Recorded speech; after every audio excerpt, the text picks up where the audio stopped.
जी अस्सलाम वालेकुम। मेरा नाम खालिद कबीर है और ये मेरा चैनल है अकाउंटिंग एंड टैक्सेशन मैनेजमेंट के नाम से। तो आज हम देखेंगे जो हमारा टॉपिक है वो है नॉन करंट एसेट्स। इनको टेंजिबल एसेट्स भी कहते हैं, फिक्स्ड एसेट्स भी कहते हैं। तो इसको हम आज देखेंगे इसमें क्या चीज़ है। ठीक है, तो ये पहले आप इसको ज़रा समझ लें कि कोई भी कंपनी है, कोई भी ऑर्गेनाइजेशन है, तो वो जो है उसका जो है ये फ़िक्स्ड एसेट्स के बगैर उसका काम नहीं चल सकता। ठीक है, अब फ़िक्स्ड एसेट्स जो हैं ये आप जैसे देख लें कि इसमें लैंड है, बिल्डिंग है, प्लांट एंड मशीनरी है, फिक्स फर्नीचर एंड फिक्सचर्स हैं, इक्विपमेंट्स हैं, कंप्यूटर्स हैं। तो जैसा कि नाम से ज़ाहिर है कि कोई भी कंपनी है तो वो अपने ऑपरेशंस को नहीं चला सकती जब तक उसके पास ये एसेट्स नहीं होंगे। हाँ, वो मैन्युफैक्चरिंग कंसर्न है या वो ट्रेडिंग है, किसी भी टाइप की है, तो एसेट्स उसके पास होने ज़रूरी हैं। अगर वो एक कमरे में भी अपना बिज़नेस कर रहा है, कोई बंदा इंडिविजुअल है, तो उसे सिस्टम चाहिए अपने डाटे के लिए, फिर उसे फर्नीचर चाहिए, जो जिस मकान में बैठा है उसकी कॉस्ट है। तो वो ये एक छोटे लेवल की बात कर रहा हूँ। तो जो बड़ी ऑर्गेनाइजेशंस हैं, बड़ी कंपनीज़ हैं, उनके लिए ये बहुत ज़रूरी है। ये बहुत इम्पोर्टेंट पार्ट है किसी भी ऑर्गेनाइजेशन का। इसके बगैर ऑर्गेनाइजेशन रन नहीं कर सकती। ठीक है, तो ये जो है इस पे जो स्टैंडर्ड अप्लाई होता है वो है IAS 16। ठीक हो गया, और ये मेरा बड़ा फेवरेट स्टैंडर्ड है।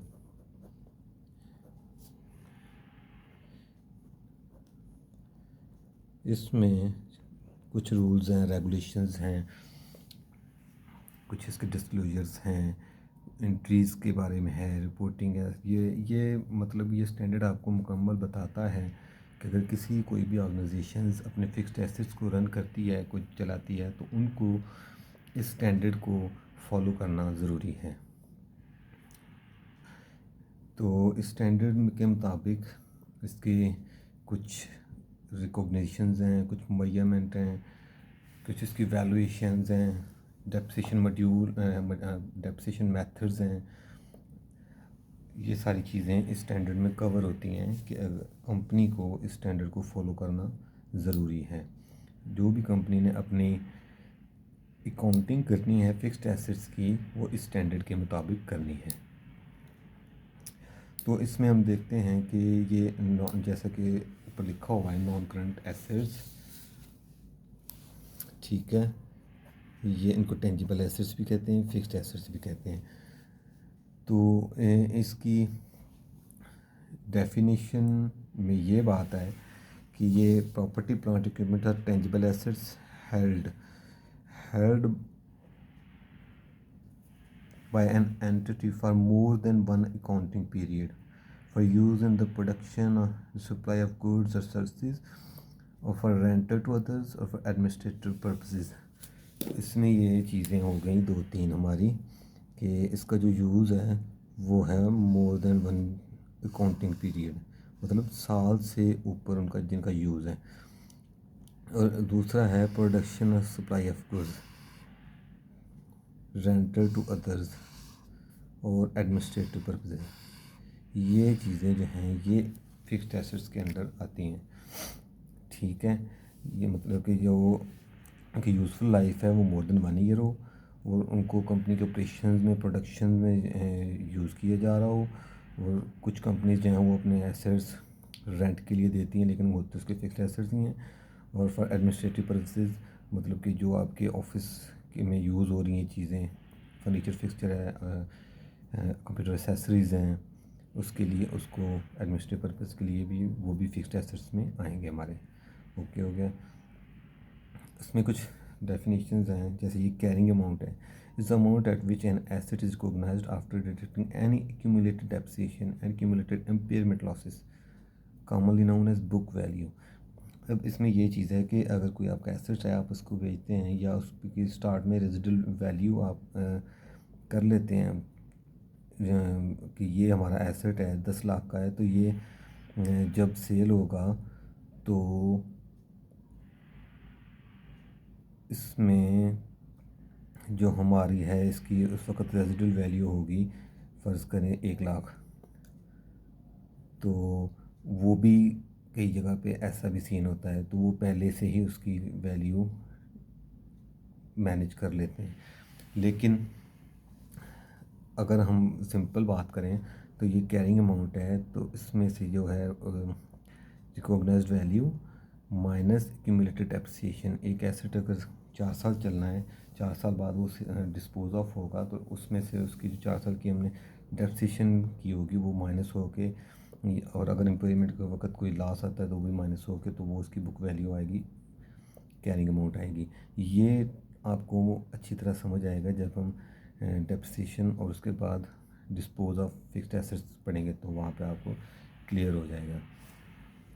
जो ये इसका एक शेड्यूल होता है, फिक्स्ड एसेट्स शेड्यूल जो बनता है, तो उसमें इसकी सारी जो है ये मंथली बेसिस पे होता है, ये ईजली बेसिस पे होता है। कुछ कंपनी अकाउंट्स क्लोज करते वक्त, क्लोजिंग के वक्त अपना फिक्स्ड एसेट शेड्यूल बनाती हैं और वो उसको अपनी फाइनेंशियल स्टेटमेंट में प्रेजेंट करती हैं, डिस्क्लोजर उसका देती हैं। वहाँ पे उसकी जो ओपनिंग वैल्यू होती है और उसके बाद उसकी कोई एडिशन या डिलीशन है तो वो होती है, फिर उसकी ट्रांसफ़र हुआ है कोई एक डिपार्टमेंट से दूसरे डिपार्टमेंट को, या एक एंटिटी से दूसरी एंटिटी को कोई रिलेटेड पार्टी उसको ट्रांसफ़र हुआ है, वो शो होता है। उसकी फिर उसकी वैल्यू आ जाती है, उसके नीचे उसकी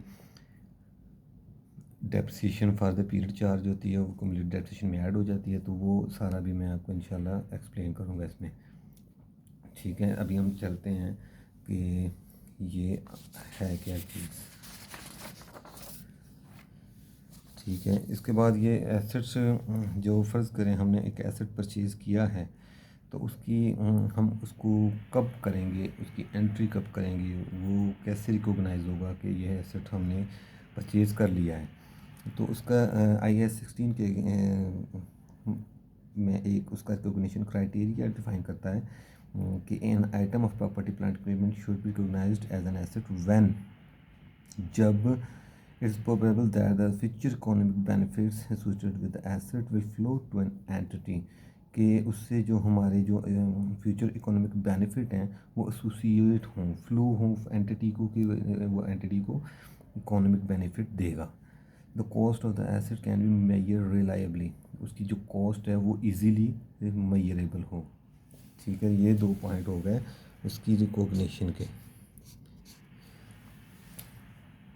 एक और इसमें चीज़ है कि जब हम एंट्री करेंगे एसेट्स कब रिकॉग्नाइज होगा, उसको हम लिखते हैं when risks and rewards transfer to an entity, कि जब एसेट के रिस्क एंड रिवॉर्ड्स जो एंटिटी को ट्रांसफ़र हो जाएंगे तब हम उसको रिकॉग्नाइज़ करेंगे। ठीक है, अब ये रिस्क और रिवॉर्ड्स क्या हैं, कब रिकॉग्नाइज़ होंगे, ये कैसे पता चलेगा कि जब फ़र्ज़ करें हमने एक कंपनी से एसेट ख़रीदा, कोई मशीनरी ख़रीदी है, तो वो कंपनी कहती है जी आप हमें पेमेंट कर दें, ये मशीन आपकी है, ये इनवाइस आ गई, ये सारे चार्जेस आ गए, फलां एट्सट्रा एट्सट्रा सारी चीज़ें उसमें ऐड हो गई। और कंपनी कहती है कि आपने 2 सूरतें हो सकती हैं इसकी, कि एक तो कंपनी कहती है कि जी आपने मशीन हमारी प्रेमिसेस से उठानी है, हमारी प्रेमिसेस पे आपका जो है एसेट आपका हो गया, ये जो डिलीवरी है ये आप खुद करेंगे, ट्रांसपोर्टेशन चार्जेस आप खुद देंगे। ठीक है, तो जब इनवाइस बन गई, हमने पेमेंट कर दी, तो रिस्क एंड रिवार्ड्स ट्रांसफ़र हो गए, मतलब एसेट हमारा हो गया। हम वहाँ सप्लायर के प्रेमिसेस से एसेट मशीन उठाएंगे और अपनी फैक्ट्री तक लेके आएंगे और वहाँ पे इंस्टॉल करेंगे। तो जो जब हमने पेमेंट कर दी इनवॉइस की, मशीन चाहे पड़ी है सप्लायर की प्रेमिसेस में, तो रिस्क एंड रिवार्ड्स ट्रांसफ़र हो गए। अब एसेट का कोई लॉस होता है तो वो हमारा काउंट किया जाएगा। ट्रांसपोर्टेशन के दौरान अगर कोई लॉस होता है तो वो भी कंपनी बेयर करेगी। ठीक है। तो दूसरी सूरत ये है कि कंपनी सप्लायर कहता है कि जी हम मशीन आपको डिलीवर करेंगे आपके प्रेमिसेस तक, और बाज़ औक़ात साथ उनका एक बंदा भी होता है जो एक्सपर्ट होता है, तो वो इंस्टॉलेशन तक आपको करके देता है। तो जो बात तय होती है कि जी इंस्टॉलेशन के बाद हम अब पेमेंट रिसीव करेंगे, तो उस सूरत में रिस्क एंड रिवार्ड्स तब ट्रांसफ़र होंगे जब मशीन हमारे प्रेमिसेस में आ जाएगी। उससे पहले तक जो सप्लायर है वो उसका ज़िम्मेदार है। उसमें कोई टूट फूट होती है, कोई नुकसान होता है, तो वो सप्लायर उसका ज़िम्मेदार है। ये दो सूरतें हैं। तीसरी सूरत ये हो सकती है कि हम कोई मशीनरी इंपोर्ट करते हैं। इंपोर्ट करने की सूरत में जब हम उसमें दो सूरतें हैं, एक है, दो टर्म्स हैं, मैं आपको इधर से एक्सप्लेन कर देता हूँ। ये है free on board, freight on board, इसका मतलब है, और CIF कॉस्ट इंश्योरेंस फ्रेट। ठीक है। फ्रेट ऑन बोर्ड इसका मतलब है कि if the supplier in agreement dispatch goods on their own part of the asset will be capitalized on that stage। ठीक हो गया।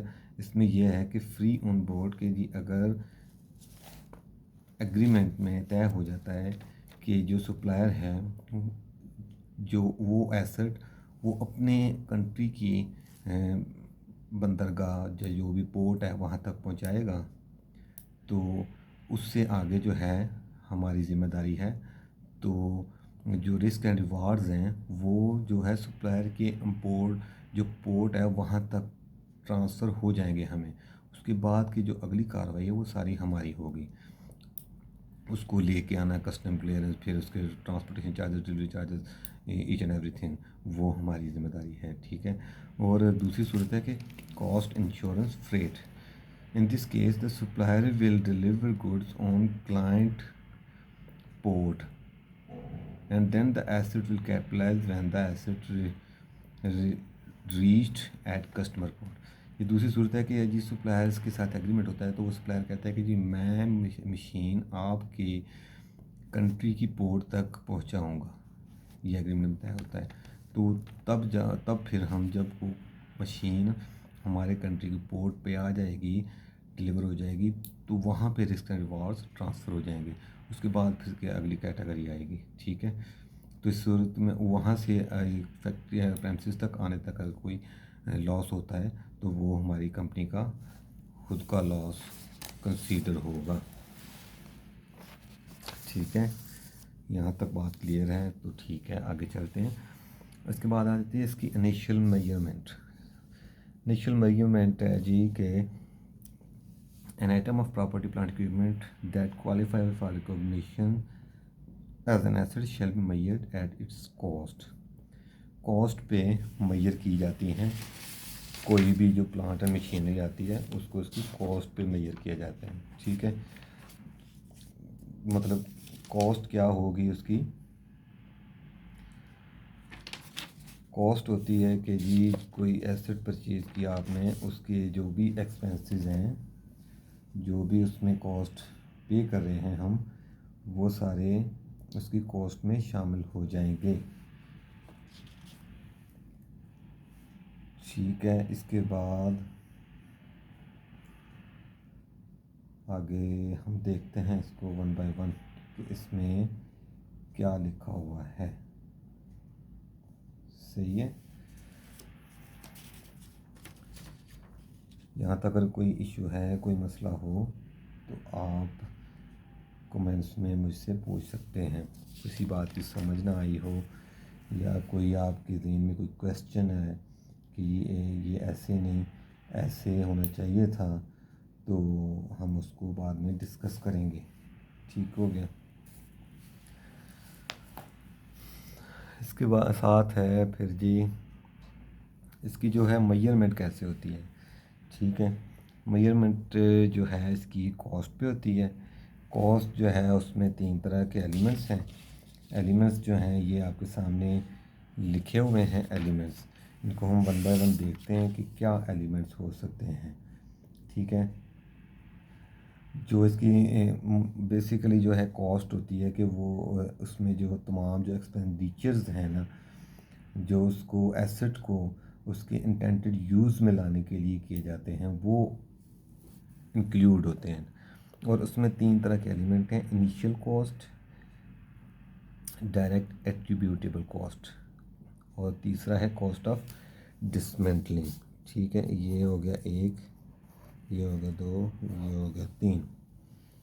सही हो गया।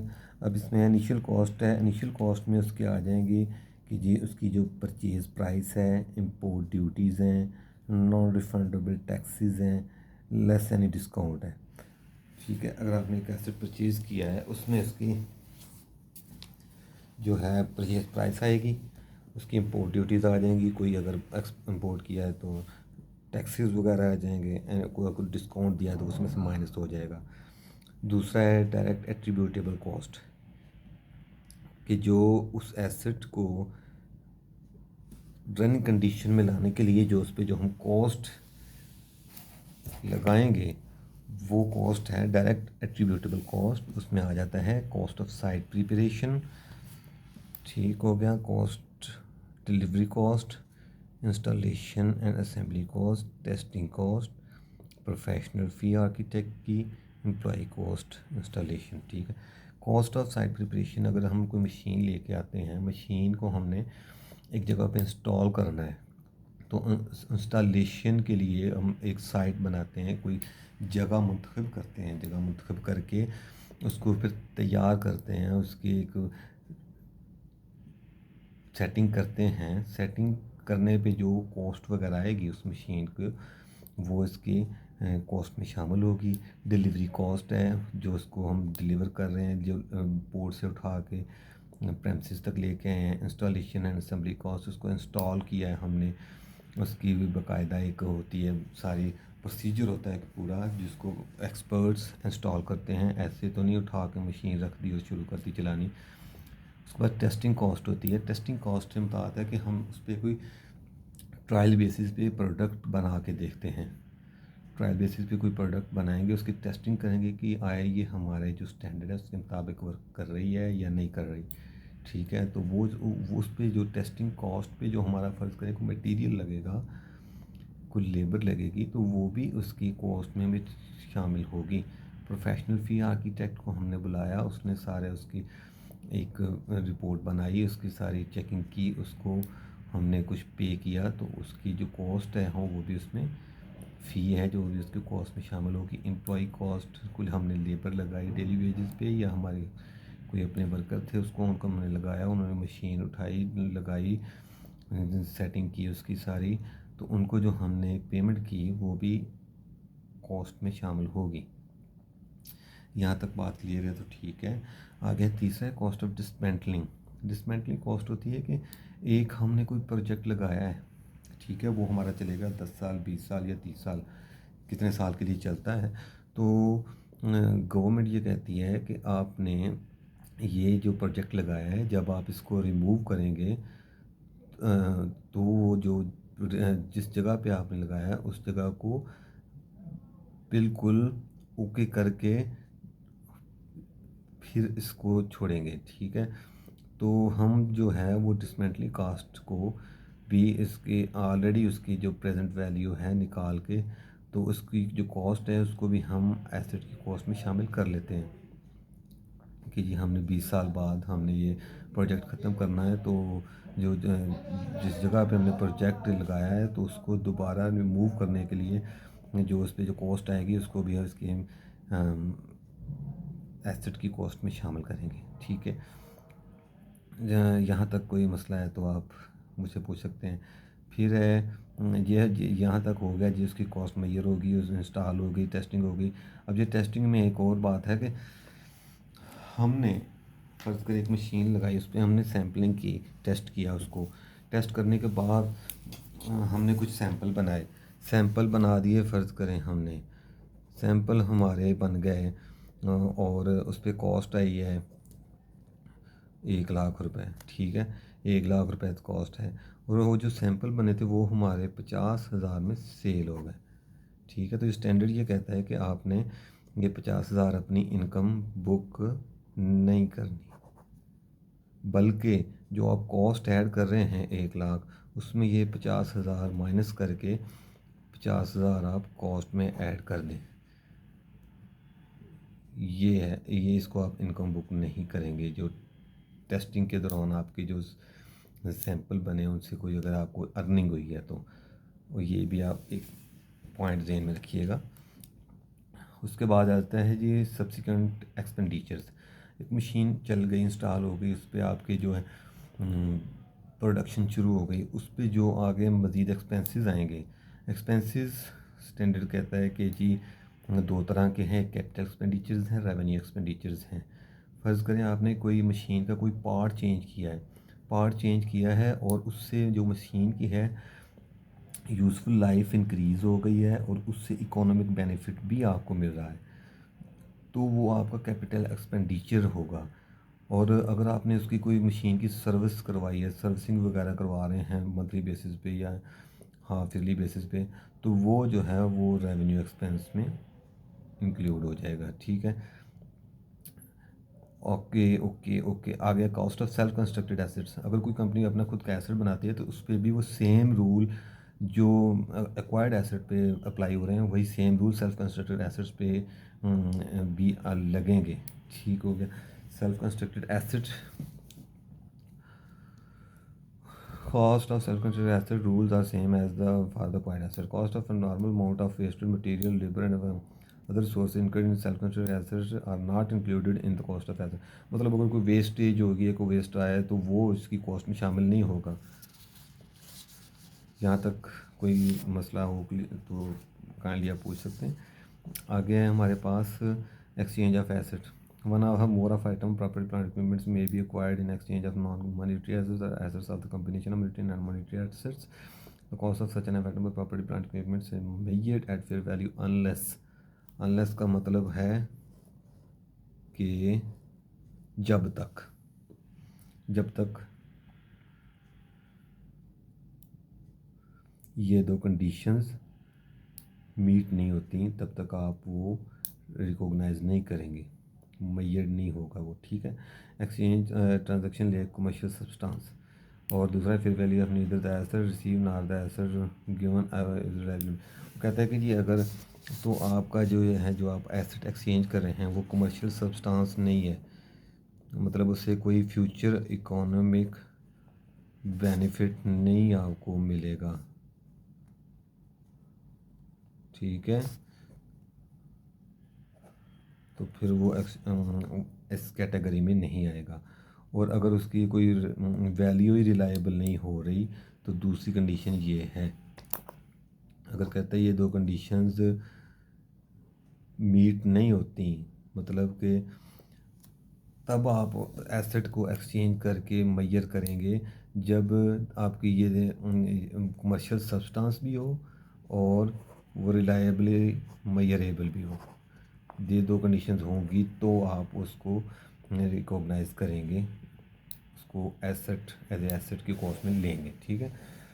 तो इसमें 2-3 कंडीशंस हैं, वो हम देखते हैं कि वो क्या कंडीशन हो सकती हैं।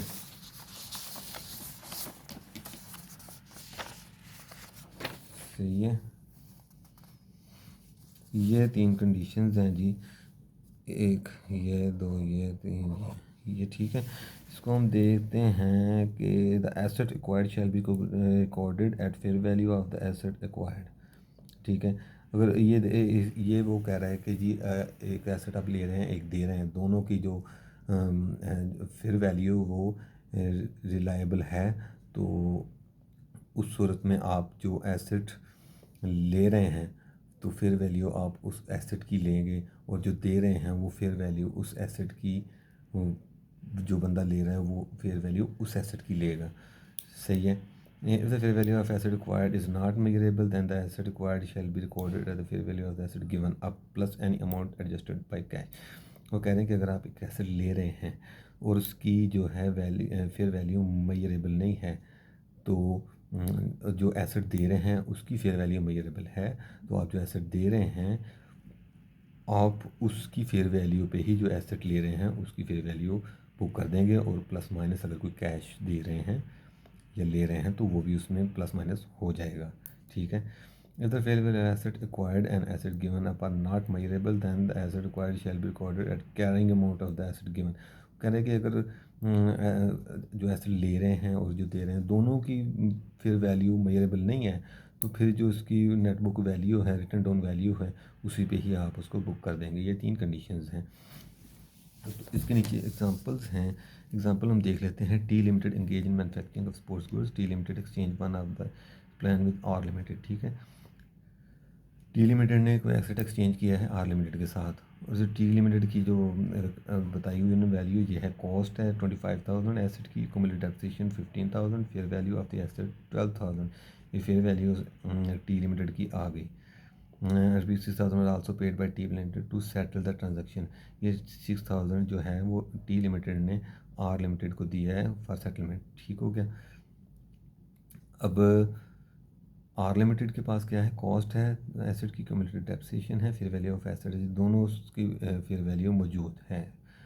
रिक्वायर्ड है 5 entities in the books of T limited and R limited. पहले हम टी लिमिटेड को देखते हैं। The cost of the acquired asset of T limited is 12,000 plus 6,000। ठीक है। तो ये 18,000 हो गया। In the book of T limited net asset है 18,000 का। एक्यूमुलेटेड डेप्रिसिएशन हो गई 15,000 की, ये वाली, और उसके बदले में हमने ओल्ड एसेट्स दिया 25,000 का, 6,000 हमने उसको कैश दिया साथ में। तो जो इनका डिफरेंस है वो होगा आपका गेन या लॉस। अगर क्रेडिट साइड पे है तो गेन हो जाएगा, अगर डेबिट साइड पे होता तो लॉस हो जाता। ठीक है। ये इस तरह हो गया। और दूसरा क्या है, दूसरा हम इसकी एंट्री इसको देखते हैं आर लिमिटेड को। आर लिमिटेड की जो है fair value of the asset है 12,000। ठीक है। जो उसने लिया है एसेट टी लिमिटेड से, टी लिमिटेड से जो एसेट लिया है उसकी फेयर वैल्यू है 12,000। न्यू एसेट 12,000 का, 16,000 उसकी क्युमुलेटेड डेप्रिसिएशन हो गई। ये देखिए 16,000 इसकी डेप्रिसिएशन है, और 6,000 रुपये उसने लिया टी लिमिटेड से। उसका पुराना एसेट था 30,000 का, 30,000 उसने क्रेडिट कर दिया, और इसको गेन हो गया 4,000। सही हो गया। जहाँ तक तो कोई इशू है, कोई मसला है तो ठीक है, उसको क्लियर कर लें।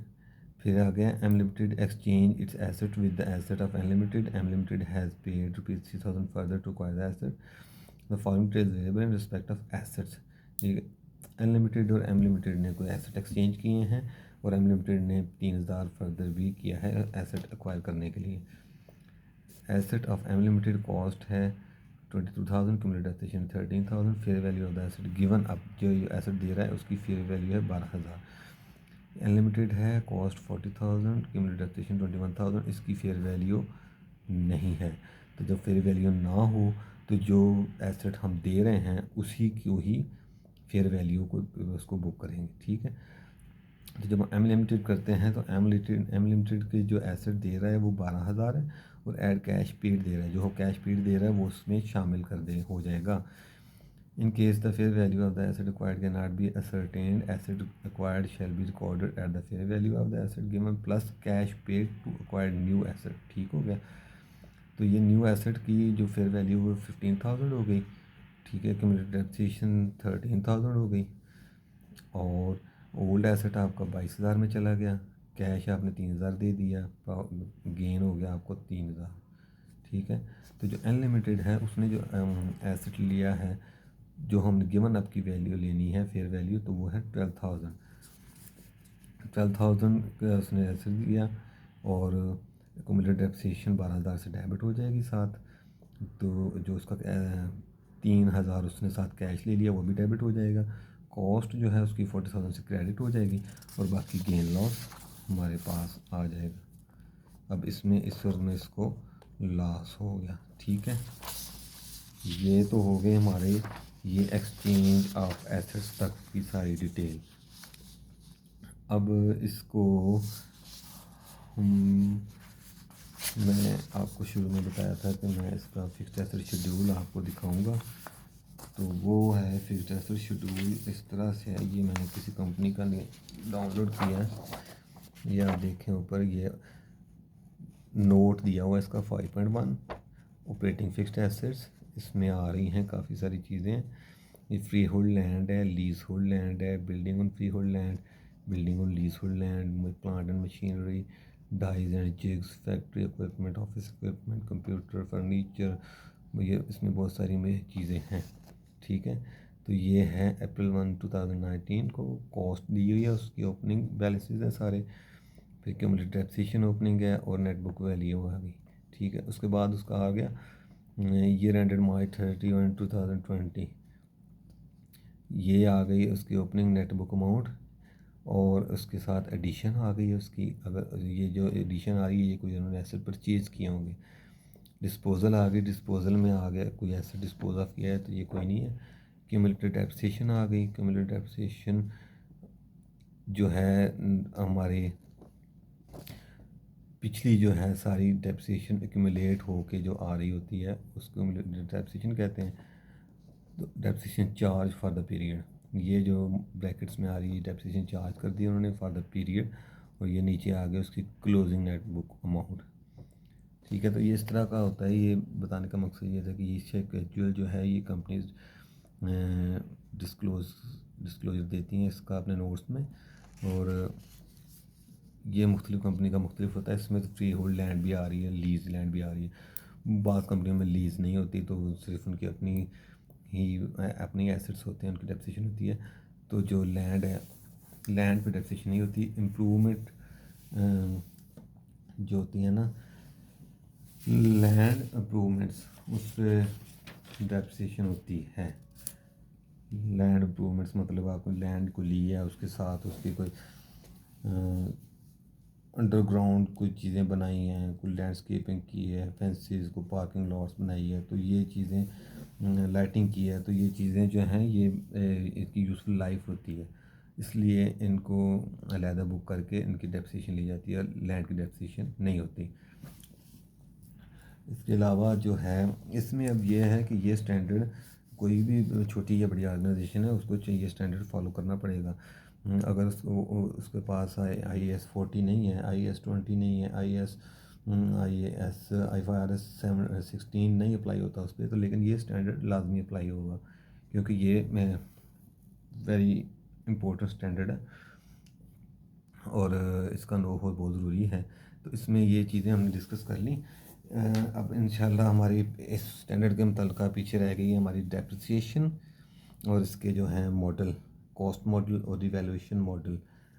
उसके बाद इसकी हमारी डेप्रिसिएशन मॉडल और उसके बाद उसकी डिस्पोजल आ जाएगा। डिस्पोजल रह गया है, डिस्पोजल के बाद इसकी जो है